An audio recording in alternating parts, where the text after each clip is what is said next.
Akkam jirtu hordoftoota fi jaalatamtoota chaanaalii baroftuu mata dureen har'a waliin ilaallu mata duree xiqqaa velocity time graph for non uniform motion kan jedhu waliin ilaalla. Haga xumura viidiyoo kanaatti na waliin tura.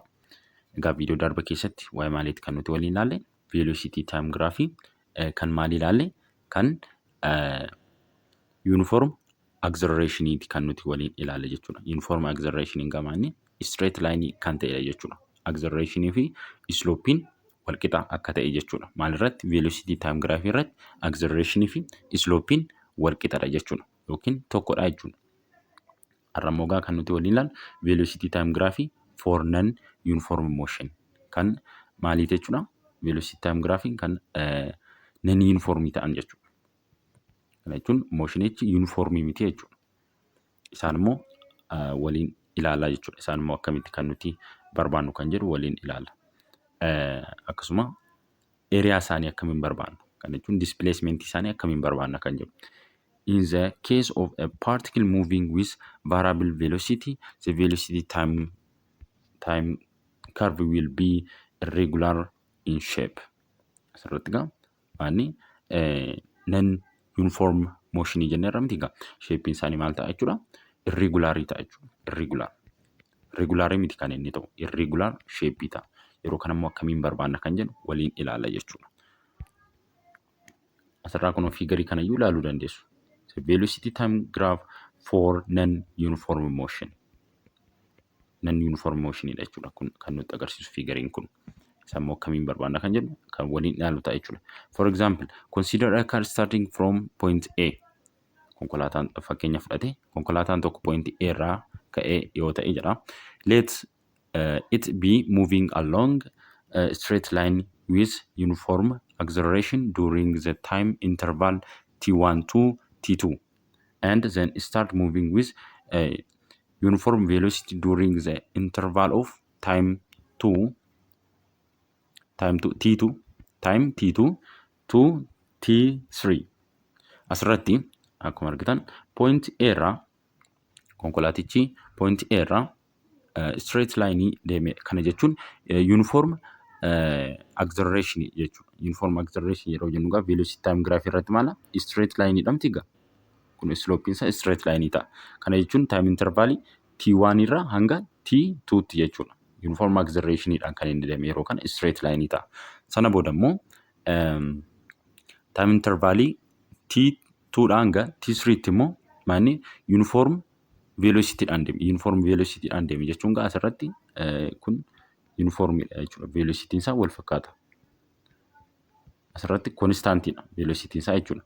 Hanga kami t2 dhaa hanga t3 tti jechuudha. Kana gidduu jechuudha. Maala velocity isaa constant yeroo kana maal ta'a? Slope isaa 0 ta'a jechuudha. Slope isaa 0 ta'a. Akkuma argitan slope akkasiin barreeffama maala slope 0 dha jechuudha. Maaliif 0 ta'e change in maanni acceleration change in v over t dhamtire change in v asirratti maal change in v 0 dha jechuudha. Time interval kana gidduutti.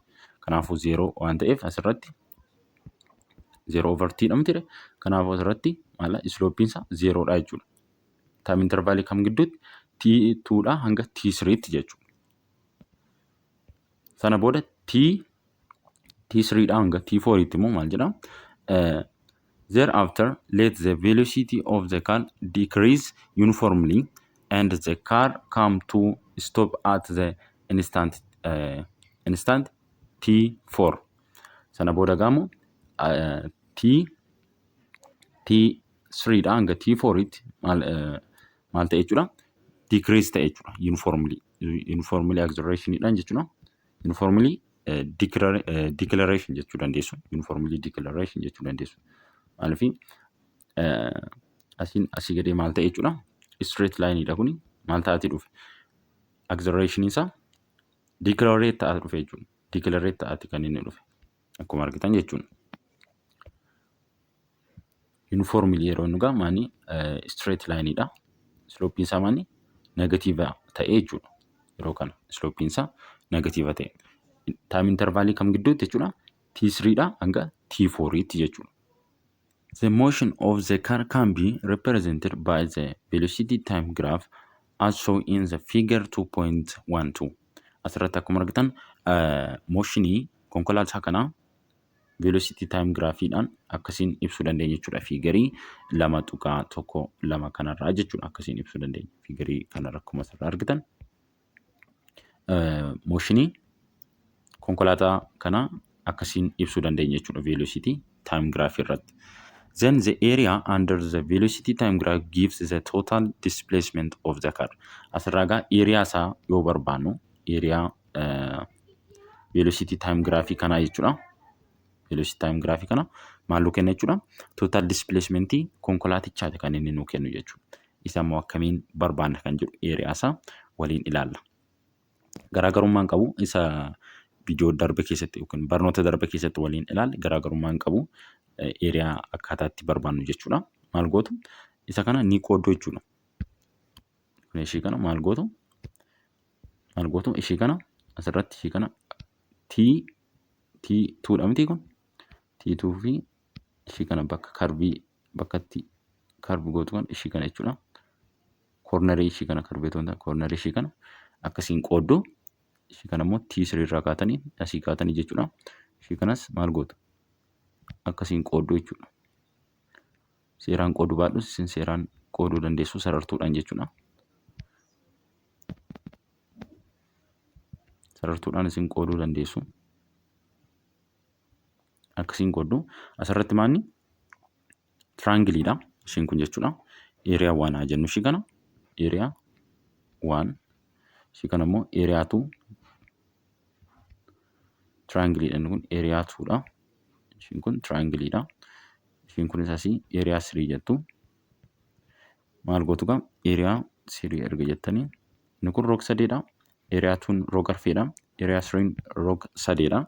Kanaafuu area 1 ni barbaaddu. Area 2 ni barbaaddu. Area 3 ni barbaaddu. Sana booda maal gootu walitti daatu jechuudha. Walitti daatu akkasiin kan isin barbaaddan jechuudha. Isa kana formula triangle itti gashitu isa kanas akkuma argitan maal kuni rectangle dha. Kanas formula rectangle itiin barbaaddu jechuudha. Area isaa area 2 jechuudha. Area 3 formula triangle itiin kan isin barbaaddan jechuudha. Akkasuma kan nama rakkisu miti. Example 2.12 kan haalaallu caalatti ifa isinii ta'a jechuudha. The velocity versus time graph is plotted in figure 2.13 below. Calculate the total distance and the displacement of the track after 15 seconds. Asirratti gaa maal barbaadaa jedha. Calculate the total distance and the displacement barbaadaa jedha. Asirraa figuriin kun nu kennameeti jira. Figure 2.13 velocity time graphidha. Nu kennameeti jira. Asirraa kan barreeffamu timeidha. Asiin immoo velocityidha jechuudha. Kan barbaadaa jedhe total distance fi displacementidha jechuudha. Egaa total distance fi displacementiin akka itti barbaadamu tokkuma jechuudha. Garuu garaagarummaan isaa inni yeroo asiin negatiiva keessa seenu jechuudha. Giraafii ishiin kun jechuudha. Negatiiva keessa seenu area ishiin kun jechuudha irraa hir'ifamti. Yeroo kan displacementii jechuudha. Irraa hir'ifamti. Hir'isuu jettu gaa maaliif ishiin kun negatiiva keessa waan seenteef jechuudha. Garuu total distance yeroo barbaadan maala inni kun itti daama jechuudha. Kan distance itti daama area ishiin kunis jechuudha. Maalni asirratti area ishii kan akkasiin adda qooddaniiti barbaaddu jechuudha. Akkasiin adda qooddanii barbaaddu. Area 1, area 1, area 2, area 3, area 4 isaan kana jira miti. Area 1 plus area 2 plus area 3 plus area 4 jettu. Kun maala total distance yeroo barbaadan jechuudha. Displacement yeroo barbaadan immoo maal jettu? Area 1 plus area 2 plus area 3 minus area 4 jettu. Yeroo kana yeroo maaliiti? Yeroo displacementii barbaadan jechuudha. Yeroo displacementii barbaadan akkas gootu jechuudha. Yeroo displacementii barbaadan maaliif asiin gaa negatiiva keessa waan jiruuf jechuudha kun. Negatiiva keessa waan jiruuf area inni kun jechuudha. Area ishiin kun negatiiva keessa waan jiruuf tokkoon isaa waliin ilaalla jechuudha. Solution isaa ilaallu. To calculate the total distance and the total displacement you can use the area between velocity versus time graph. Asitti time jedha. Velocity versus graph jettu kun velocity versus time graph kan jedhutti sirreessitu. Egaa asirratti S1, S2, S3 kan jedhu kana maani area 1, area 2, area 3 jettanii barreessuu dandeessu. Egaa maaliif area fi isaa yoo barbaadanii argattan maal isaa barbaadanii argattan jechuudha. Displacement isaa barbaadanii argattanii jechuudha. Kanaaf S dhaan bakka buufne jechuudha asirratti. Ishii kana jechuudha. Ishii kana akkasiin qooddu, ishii kana akkasiin qooddu. Ishiin kun S1 taati. Isin sarartuudhaan seeraan bareechisanii qooduu dandeessu. Sarara isaa jajallisuu hin danda'ani. S1, S2, S3, S4. Yoo barbaadan isin area 1, area 2, area 3, area 4 jettanii bakka buusuu dandeessu jechuudha. Kanaafuu egaa asirratti amma triangle miti egaa ishiin kun jechuudha. S1 ishiin kun triangle S1. Formulaan triangle immoo areaan isaa jechuudha. Areaan isaa 1/2 base times height. Base times height dha. Kun akkuma asirraa argitan. Basein maal ta'a? Change of V times change of T. Change of V meeqadha? 4 meter per second dha. Change of V jechuun ishii kana jechuudha. 4 meter per second dha. Kun salqita kanaatiin yeroo ol baatan eenyuun argattu? 4 argattu miti asi? 4 jechuudha. Change of time immoo asirratti ishii kana 4 jettanii fudhattu akka 5tti fudhatee asirratti kitaaba keessan irratti jechuudha. Bakki kun akka 5 ta'etti fudhatee isin 4 5 fudhachuu dandeessu. Haalli hojii isaa isiniif haa galu malee. 5 fudhatanii 4 fudhatanii hojjechuu dandeessu. Rakkoon qabu. Asirratti kitaaba keessan irratti akka 5tti fudhatee bakka san akka 5 ta'etti fudhatee kanaafuu isin maal gootu 1/2 4 meter per second times 5 second meeqa ta'a? 10 meetira ta'a jechuudha. Kanaafuu displacementiin objectii kana asii ka'ee hanga as ga'etti meeqadha? 4dha jechuudha. 4dha displacementiin isaa. Sana booda area 2 immoo area 2 jechuudha. Area of a triangle. Area of a triangle base times height. Asirratti wanti nu hubachuu qabdan area of triangle ton taane kun triangle miti asirratti. Rectangle dha. Area of rectangle dha. Maaliif S2 jechuudha. Asirratti area of triangle dha. Area of triangle dha. Kun asirratti argitan jechuudha. Maanni base times height dha. Base times height dha. Ishii kana triangle isheettu maanni rectangle jedhama. Base times height dha. Rectangle in formula saga change of V over change of V times over change of V times change of T. Change of V meeqadha? 4 dha. Change of T immoo 7 dha. Akkamiin 7 ta'a? Asirraa ilaaluu dandeessu. Asirraa ishii kana jechuudha. 12 irrisuu meeqaati? Hanga 4tti jira. Ishii kana jechuudha. Kana gidduu 12 secondii irrisuu 4 secondii meeqa ta'a? 7 second. 7 secondidha. Maanni change of T dha kun jechuudha. Change of T. Change of V immoo 4 dha akkuma argitan jechuudha. Isa dura afaan waluma qixa.